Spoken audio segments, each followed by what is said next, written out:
भगवान, क्या मारवाड़ी सच्ची ऐसे गजब के लोग हैं?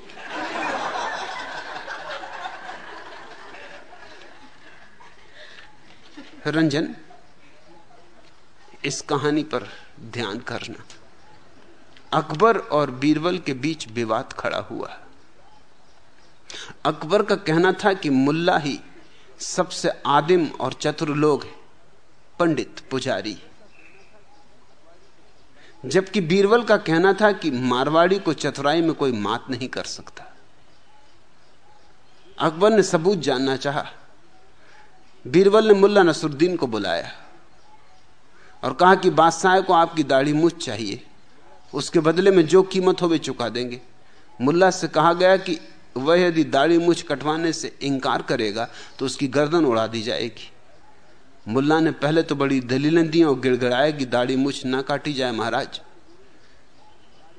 मैं मुल्ला हूं, धर्मगुरु हूं, दाढ़ी मूछ कट गई तो मेरे धंधे को बड़ा नुकसान पहुंचेगा। अरे दाढ़ी मूछ कट गई तो कौन मुझे मुल्ला समझेगा?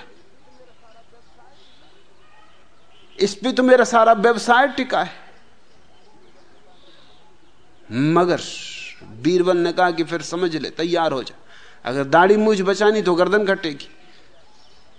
मुल्ला ने भी सोचा कि दाढ़ी मूछ की बजाय गर्दन कटवाना तो महंगा सौदा है, इससे दाढ़ी मूछ ही कटवा लो, फिर उगाएगी, गर्दन थोड़ी दोबारा उगेगी।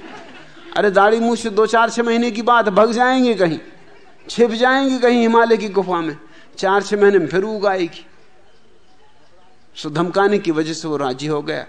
घबराहट के मारे उसने कोई कीमत भी मांगना उचित नहीं समझा कि जान बची लाखों पाए। जल्दी से दाढ़ी कटवाई और भाग गया जंगल की तरफ। बीरबल ने फिर धन्नालाल मारवाड़ी को बुलवाया। दाढ़ी मूछ कटवाने की बात सुनकर पहले तो वह कांप उठा, परंतु फिर संभल कर उसने कहा, हुजूर, हम मारवाड़ी नमक हराम नहीं होते, आपके लिए दाढ़ी मूछ तो क्या गर्दन कटवा सकते। अकबर ने बीरबल की ओर मुस्कुरा कर देखा। बीरबल ने भी आंखों से कहा कि जरा आगे देखिए क्या होता है। बीरबल ने पूछा, क्या कीमत लोगे? मारवाड़ी ने कहा, 1 लाख अशरफियां। सुनते ही अकबर तुम्हारे गुस्से के उबल पड़ा। 1 दाढ़ी मूछ की इतनी कीमत? मारवाड़ी ने कहा, हुजूर, पिता की मृत्यु पर पिंडदान और सारे गांव को भोजन करवाना पड़ा, दाढ़ी के इन 2 बालों की खातिर। मां के मरने पर काफी दान पुण्य करना पड़ा, दाढ़ी के इन 2 बालों की खातिर। अरे दाढ़ी की इज्जत के लिए क्या नहीं किया है? हुजूर, शादी करनी पड़ी दाढ़ी के इन 2 बालों की खातिर।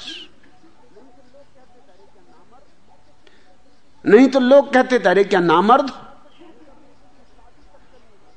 सो मर्द सिद्ध करने के लिए शादी तक करनी पड़ी। हुजूर, कैसे कैसे कष्टों में पड़ा, आपको क्या पता, क्या क्या गिनाऊं। बच्चे पैदा करने पड़े दाढ़ी के इन 2 बालों की खातिर। आज दर्जनों बच्चों की कतार लगी, उनका खाना पीना, भोजन, खर्चा, हर तरह का उपद्रव सह रहा हूं दाढ़ी के इन 2 बालों की खातिर। फिर बच्चों की शादी, पोते पोती, इन पर खर्च करना पड़ा दाढ़ी के इन 2 बालों की खातिर।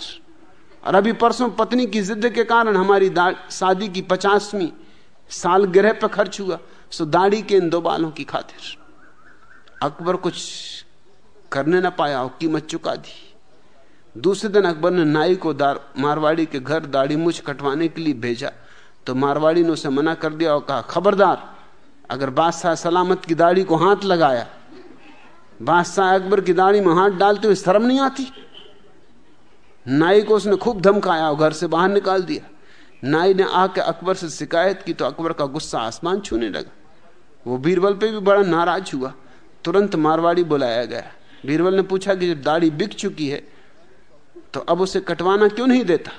मारवाड़ी ने कहा, हुजूर, अब ये दाढ़ी मूछ मेरी कहां है, यह तो बादशाह सलामत की धरोहर, इसको अब कोई नाई छूने की मजाल नहीं कर सकता। अरे करे कोई मजाल, गर्दन उड़ा दूंगा। ये मेरी इज्जत का सवाल नहीं, बादशाह की इज्जत का सवाल।